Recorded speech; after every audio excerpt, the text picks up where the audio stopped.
풀어볼까요? 거짓말 했는가? 1번.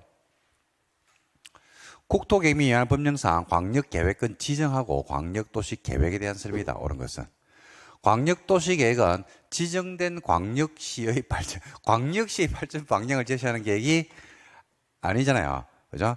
상호 인접한 둘 이상의 특광시군의 발전 방향, 지정된 광역계획권의 발전 방향이지 광역시 아닙니다. 광역계획권이 둘 이상 시도 관할에 걸쳐 있습니다. 그러면 시도지사가 공동으로 만다, 지정한다. 여러분 광역계획권 지정은 둘 이상 시도 관할에 걸쳐 있으면 누가 지정을 합니까?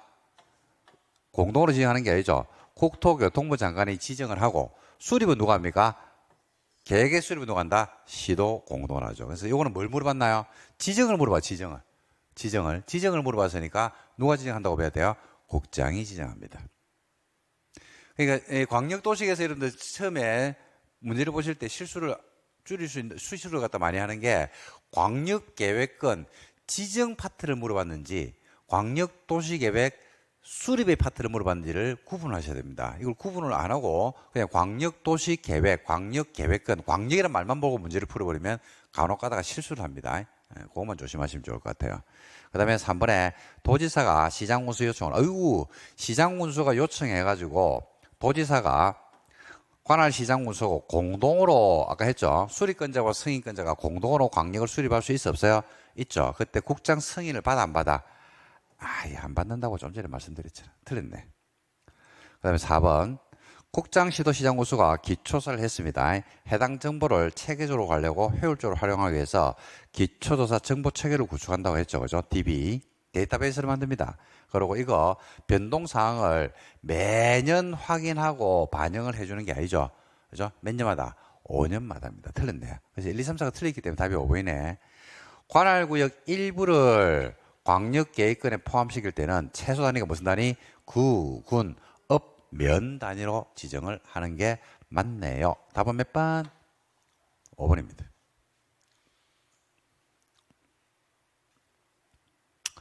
자, 이번 박스 문제 한번 볼까요?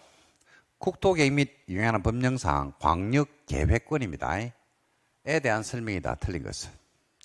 광역도시계획은 지정된 광역계획권의 발전 방향을 제시하는 계획 맞죠? 근데 무슨 계획은 아니더라?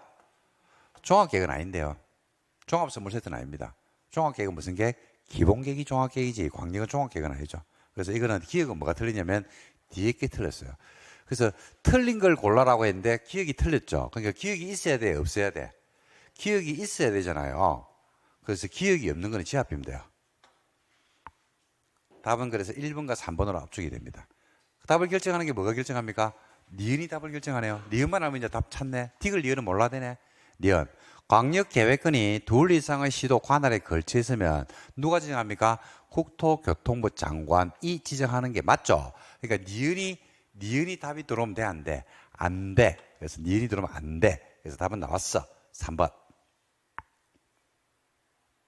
박스 문제가 수험생들이 어려워하는데 박스 문제가 제일 쉬워요. 요즘 최근 들어서 박스 문제가 굉장히 많이 나오고 있거든요. 박스 문제 이렇게 푸시면 됩니다. 그럼 두 개만 해도 답 찾죠. 표정이 변화가 없네. 야, 그 일관성 있는 표정 상당히 보기 좋습니다. 아는지 모르는지 그죠? 수업을 하는데 알아들었는지 모르는지 궁금해. 표정을 굉장히 표정 관리를 잘하고 있습니다 지금. 자, 그 다음에 디귿. 광역계획권은 국장이나 도지사가 지정하는 거 맞네? 맞죠? 지정은 누가 한다? 관할이 동일하면 도지사. 다르면 국장이 하죠. 중앙행정기관의 장이나 시도시장군수는 요청할 수가 없어요. 그러니까 국장이나 도지사가 직접 지정할 수도 있고 요청받아서 지정될 수도 있고 없다가 아니고 있다. 틀렸어요. 요청이 됩니다. 중앙행정기관의 장, 시도시장군수가 광역계획권을 지정해달라고 요청할 수 있어요. 그죠? 와 요청하는 데라니까 계획 만들라고 요청할 수 있어요. 광역계획권은 상호 인접한 둘 이상의 관할 전부 일부를 광역계획권으로 지정할 수가 있다. 있죠? 그래서 답은 틀린 걸 고르기 때문에 기억과 디귿 아까 풀었습니다. 자, 3번 한번 볼까요? 광역계획권에 대한 설명이다. 옳지 않은 것을 했습니다. 광역계획권은 상호 인접한 둘 이상의 특광시군, 관할 전부나 일부를 대상으로 지정할 수가 있죠. 맞습니까? 맞네요.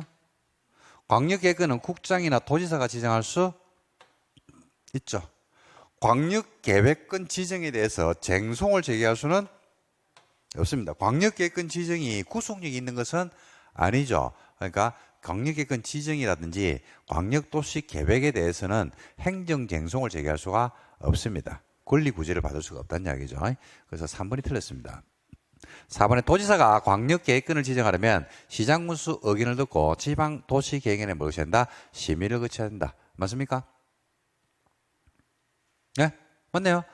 광역계획권을 지정할 때 어떻게 지정하라고 해서 심, 나면 뭐 해라? 지정을 해라. 근데 누가 지정한답니까 지금? 도지사가 지정하잖아. 도지사가 지정을 하니까 그죠? 누구 의견을 듣겠습니까? 밑에 있는 아들한테 의견 듣겠지. 의견은 밑에 아들한테 들어가야 될 거 아니야. 누구? 시장군수한테 의견 듣고 도지사니까 어디? 지방난한테 지방도시계획에 심의를 거쳐야지. 맞잖아. 의심나면 지정해라. 이걸 어떻게 내쓰냐면 의심나면 지정해 의견 듣는 건 안다니까요. 그래서 어떻게 함정을 파냐면 주민의 의견을 듣고 이러면 수험생들은 보통 주민 의견 이러면 이러죠. 주민 의견 듣는 거 좋은 거다 이러죠. 옳은 건 아니라니까. 수립할 때 주민의 의견이고 지정할 때는 누구 의견? 지자체장 의견을 들어요. 지자체장. 국장이 할 때는 시도시장군수 의견, 도지사 할 때는 시장군수 의견 이런 식으로 가야 되겠죠. 맞네. 중앙행정기관의 장이나 시도뿐만 아니라 시장군수도 광역계획권을 지정 또는 변경을 해달라고 요청할 수가 있다고 했어요? 없다고 했어요? 있다라고 했죠. 다 맞죠. 그래서 틀린 걸 고르는 거잖아요. 그죠? 답은 광역계획권 지정에 대해서 쟁송을 제기할 수는 없다. 답은 3번이 되겠습니다. 그 다음에 4번 한번 보겠습니다. 4번.